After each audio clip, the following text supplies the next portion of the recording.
আসসালামু আলাইকুম প্রিয় শিক্ষার্থী এসএসসি বন্ধুরা, তোমাদের জন্য খুব ক্রিটিক্যাল একটা অঙ্ক, খুব ইজি মেথড আমরা করার জন্য ট্রাই করব।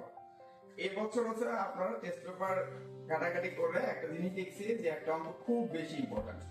অঙ্কটা কি? একটা সামান্তরিক যার দুইটা বাহু দেওয়া থাকবে, একটা কর্ণ দেওয়া থাকবে এবং অপর কর্ণটা বের করতে বলে। অঙ্কটা আমাদের বই নিয়মে করতে গেলে আমাদের অনেক ক্রিটিক্যাল ভাবে করা লাগে, আমরা জিনিসটাকে অনেক ইজি ভাবে করার ট্রাই করব। সেটা কিভাবে? কোশ্চেনটা এরকম থাকে যে একটা সামান্তরিক এই সামান্তরিকের দুইটা বাহুর মান দেওয়া আছে। তো দুইটা বাহুর মান, একটা এখানে বইতে যেমন বলা আছে কত 30 সেন্টিমিটার, আর একটা বাহুর দৈর্ঘ্য দেওয়া আছে কত, এখান থেকে 26 সেন্টিমিটার। দেওয়ার পরে এইখান থেকে একটা কর্ণের মান দেওয়া থাকে এবং আরেকটা কর্ণের মান হচ্ছে আমাদেরকে বের করতে বলে। করার জন্য যেমন ক্ষুদ্রতম কর্ণটা বলা আছে কত 28 সেন্টিমিটার, তখন বলে কি এই বড় কর্ণটা কত সেটা আমরা জানি না। জানার জন্য আমাদেরকে খুব ইজি ভাবে অঙ্কটা করা যায় কি, আমাদের যে বাহুগুলো আছে এখান থেকে এ বি সি ডি, এই বাহুগুলোর মানটাকে আমরা যদি ধরি যে এটা হচ্ছে একটা এ এবং এটা হচ্ছে বি, আর কর্ণগুলোর জন্য দূরত্বটা ধরি d1 এবং এটার মানটা ধরি আমরা d2, তখন একটা সূত্র প্রয়োগ করলে অঙ্কটা খুব ইজি ভাবে করা যায়। সূত্রটা কি? যে আমরা জানি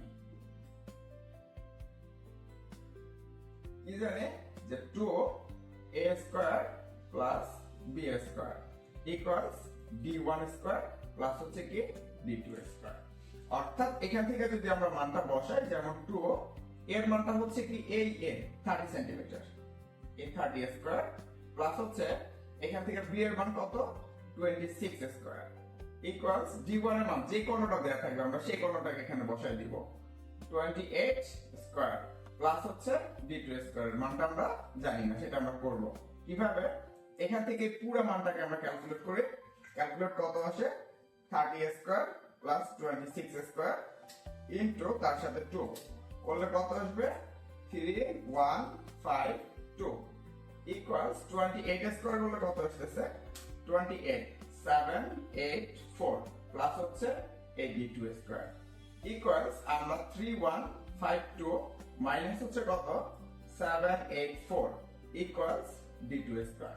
তাহলে এখান থেকে আমরা ক্যালকুলেট করে দেখি 3152 মাইনাস হচ্ছে কত 784 ইকুয়ালস আসছে কত এই d2 স্কয়ার সমান আসছে 2368। তো এখন যদি আমরা বর্গমূল করি d2 equals root over 2368 equals কত আসে রুট ওভার অ্যানসার ইকুয়ালস আসছে কত 48.66 এত সেন্টিমিটার। আমরা এইভাবে এই অঙ্কটাকে খুব ইজি ভাবে আমরা করে ফেলতে পারি। ঠিক আছে, তো আমরা সবাই যদি অঙ্কটাকে ট্রাই করি, যত বেশি ট্রাই করবো অঙ্কটা ভুল হওয়ার সম্ভাবনা খুব বেশি কম থাকবে।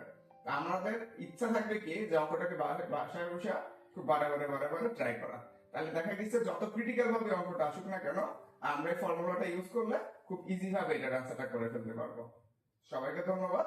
আসসালামু আলাইকুম।